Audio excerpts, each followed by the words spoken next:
ইসমাইল আলাইহিস সালাম কুরবানি হতেন, তাহলে আমাদের কপালে কি ছিল আল্লাহই ভালো জানেন।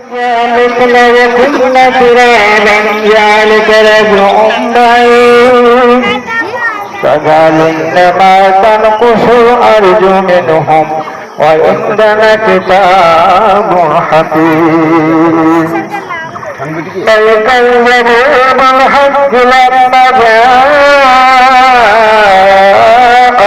فهم في أمر مريض أفلا ينظروا إلى السماء فوقهم كيف بنيناها وزينها وما لها من فروج أما بعد فقد قال الله تعالى في كلامه المجيد والفرقانه الحميد أعوذ بالله من الشيطان الرجيم بسم الله الرحمن الرحيم قل إن صلاتي ونسكي ومحياي ومماتي لله رب العالمين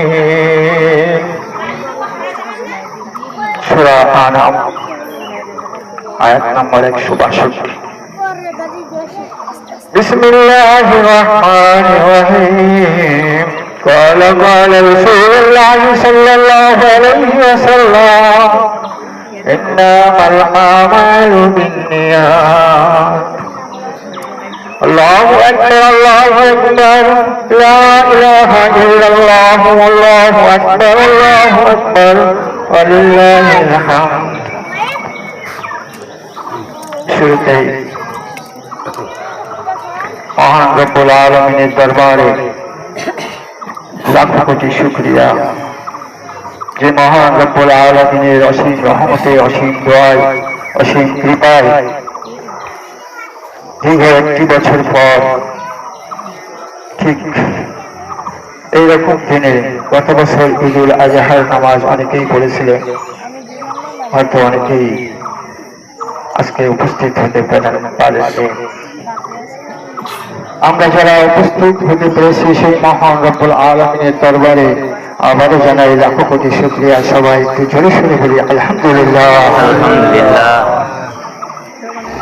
শতকোটি দরুদ ও সালাম আমাদের সেই দয়ার নবী, সেই দয়ার নবী, মায়ার নবী, শেষ নবী, শ্রেষ্ঠ নবী হযরত মুহাম্মদে মুস্তাফা আহমদে মুস্তাফা সাল্লাল্লাহু আলাইহি ওয়াসাল্লামের উপর। সম্মানিত হাজিরিন, ঈদুল আজহার দিন মহা পবিত্র একটা দিন। আমরা জানি, আমরা ছোট্টবেলা থেকে শুনে আসছি এই কুরবানির ইতিহাস, এই কুরবানির ঐতিহ্য মুসলমান জাতির জন্য একটি গর্ব। এই কুরবানির যে মাহাত্ম্য, যে তাৎপর্য, সেই যে গুরুত্ব, সেটা বিভিন্ন হাদিস এবং কোরআনে ব্যাখ্যা করা হয়েছে। আমি মহাগ্রন্থ আল কোরআনের সূরা আনামের 162 নম্বর একটা আয়াত তেলাওয়াত করেছি। সেই আয়াতের অর্থ, হে রাসূল আপনি বলুন আমার নামাজ, আমার কুরবানি, আমার জীবন, আমার মৃত্যু একমাত্র আল্লাহর জন্য। এই হচ্ছে অনুবাদ। এর ব্যাখ্যা বিশ্লেষণ একটু পরে যাব। আরেকটি হাদিস তেলাওয়াত করেছি, বুখারী শরীফের হাদিস, 1 নম্বর হাদিস, ইন্নামাল আমালু বিন্নিয়াত। কর্মের ফলাফল আমরা যা কিছু করি না কেন, তার ফলাফল নির্ভর করে নিয়তের উপর। এই নিয়তটি কি, নিয়তের অর্থ কি, এটা আমরা বিস্তারিত আজকের কুরবানি আর ঈদুল আজহার উদ্দেশ্যকে সামনে রেখে ইনশাআল্লাহ আমরা সংক্ষিপ্ত আলোচনা করবো। সবাই খুব সংক্ষিপ্ত, কারণ আজকের দিনটা মহাপবিত্র দিন। এই মহাপবিত্র দিনটাকে মহান রব্বুল আলামিন 2টা ভাগে ভাগ করে দিয়েছেন, 2টা পর্বে বিভক্ত করেছেন। প্রথম পর্ব আমরা একটু আগে শেষ করলাম, এখনো চলমান। যে 2 রাকাত সালাত আমরা আদায় করলাম ঈদুল আজহার, এটা ছিল প্রথম পর্ব। দ্বিতীয় পর্ব একটু পরেই শুরু হবে। আমরা ঈদের নামাজের পর শশা বাড়িতে গিয়ে শশা পশু কুরবানি জবাইয়ের মধ্য দিয়ে আমাদের দ্বিতীয় পর্বের কাজ শুরু হবে। তারপর পার্থিব কাজকর্ম। আমরা যে কুরবানি দেব, এই কুরবানি সম্পর্কে কোরআন এবং হাদিসে যে সমস্ত শর্তের কথা বলা হয়েছে, পয়েন্ট আকারে বেশ কিছু শর্ত উল্লেখ করা আছে। আমরা প্রতি ঈদের জামাতে বা জুম্মার খুতবায় আমরা এগুলো শুনে থাকি। পশু শ্রেণী বিভাগ আছে। এক শ্রেণীতে ফেলা হয়েছে উট এবং গরু, দ্বিতীয় শ্রেণীতে ফেলা হয়েছে উট 1 নম্বর শ্রেণীতে, 2 নম্বর শ্রেণীতে গরু বা মহিষ, 3 নম্বরে আছে দুম্বা, ছাগল, ভেড়া, এই ধরনের। এই বয়স সম্পর্কে আমরা জানি, ছাগল, ভেড়া এবং দুম্বা এগুলোর বয়স 1 বছর। 1 বছর হলে সেটা কোরবানির যোগ্য হয়। আমরা এগুলো শুনি, তারপরেও আমরা এই ঈদুল আজহার দিনে ঈদুল আজহার সম্মান রক্ষার্থে আমরা এই শর্তগুলো বারবার স্মরণ করাই দিই। অলরেডি আমাদের কোরবানির পশু কেনা হয়ে গেছে, তারপরেও এগুলো বলতে হবে। কোরবানির পশুটা হবে নিখুঁত।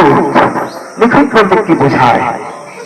নিখুঁত বলতে রোগ মুক্ত, কোন রকম স্পট ছাড়াই, কোন রকম রোগ ব্যাধি ছাড়াই, যেমন চোখ, কান, নাক বা শরীরের অন্য কোনো অঙ্গ প্রত্যঙ্গে যদি কোনো অসুখ বিসুখ বা খুঁত থেকে থাকে, তাহলে সেটা কোরবানি করা জায়েজ হবে না। কোরবানির গোশ বন্টন, এটা আমাদের বলা কোনো অপেক্ষায় রাখে না। আমাদের আহলে হাদিস জামাত সঠিক নিয়মে সঠিক পদ্ধতিতে এই কোরবানির গোশ বন্টন করা হয়। কোরবানির উদ্দেশ্য হলো, কোরবানি বলতে কি বুঝি, বা এর উদ্দেশ্য হলো ত্যাগ করা, ত্যাগ স্বীকার করা, আত্মত্যাগ করা, নিজেকে উৎসর্গ করা, আল্লাহর কাছে সুপর্দ করা, এই নাম কোরবানি। কোরবানির অর্থ কেবলমাত্র পশু জবাই করা নয়। কোরআন এবং হাদিসে পরিষ্কার উল্লেখ আছে যে কেবলমাত্র পশু কোরবানি নয়, নিজের ভেতরে, অন্তরের ভেতরে আমাদের যে হিংসা, বিদ্বেষ, রাগ, এগুলোকে ওই পশু কোরবানির সাথে সাথে কোরবানি করতে হবে। নিজের পশুত্ব, নিজের ভেতরের যে পশুত্ব, সেই পশুত্বকে কোরবানি দেওয়া হচ্ছে উত্তম কোরবানি। শুধু পশু জবাই করলেই কোরবানি পরিপূর্ণ হয় না। কোরবানি আমরা এই হয়তো ঈদুল আজহার, ঈদের চাঁদ যেদিন আমরা দেখতে পেয়েছি, সেদিন থেকে আমাদের কিছু বিধিনিষেধ ছিল যারা কোরবানি করি এবং করি না উভয়ের জন্য, যে নখ, চুল, দাড়ি এগুলো কাটা নিষেধ। যেহেতু আমাদের কোরবানি মেয়াদ আজকের দিন শেষ হয়ে যাচ্ছে, আজকে বাড়িতে যে পশু কোরবানির সাথে সাথেই আমাদের যাদের চুল, দাড়ি, নখ কাটার প্রয়োজন আছে, আমরা এটা কেটে ফেলবো। এটা কিন্তু অত্যন্ত একটা জরুরি বিষয়।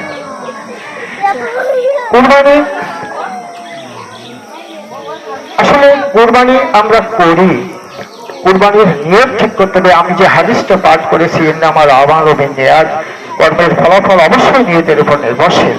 আমার নিয়ম কি, আমার উদ্দেশ্য কি, আমার টার্গেট কি, আমি কি জন্য কোরবানি করছি, এই জিনিসটা আমাকে মনের ভেতরে পরিষ্কার করতে হবে। কোনো দ্বিধা দ্বন্দ্ব কিছু রাখতে হবে না। পরিষ্কার করে আমাকে সিদ্ধান্ত নিতে হবে আমি কেন কোরবানি করছি। আমি আল্লাহকে সন্তুষ্ট করার জন্য কোরবানি করছি, আল্লাহর কাছে আত্মসমর্পণ করতেছি, আল্লাহর কাছে আমার নিজেকে উৎসর্গ করে দিচ্ছি। ইব্রাহিম আলাইহিস সালাম নিজের সন্তানকে উৎসর্গ করে দিয়েছিলেন। উনি কিন্তু জানতেন না যে ওনার ছেলে কোরবানি হবে না, উনি জানতেন না।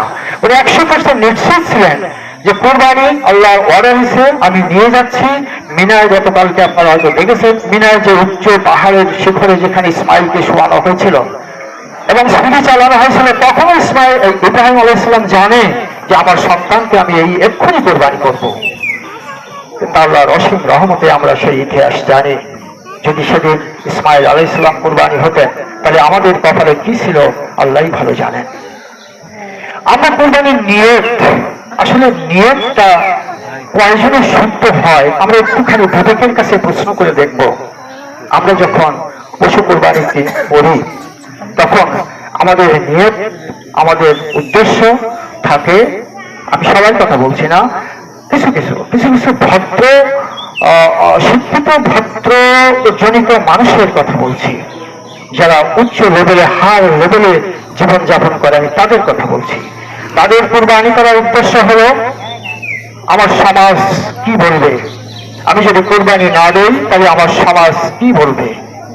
আমি কোরবানি দেব, কিন্তু এমন একটা কোরবানি দেব যে কোরবানির পশু দেখে সমাজের লোকজন বাহাবা দেবে, অবাক হয়ে দেখবে অমুক সাহেব কত বড় একটা কোরবানি করতেছে। এই হচ্ছে আমার বা তাদের নিয়ত, অর্থাৎ মানুষকে সন্তুষ্ট করার জন্য, প্রতিবেশী মহল্লা বা সমাজের কিছু মানুষকে সন্তুষ্ট করার জন্য কোরবানির নিয়ত তার। আরেক শ্রেণী আছে যে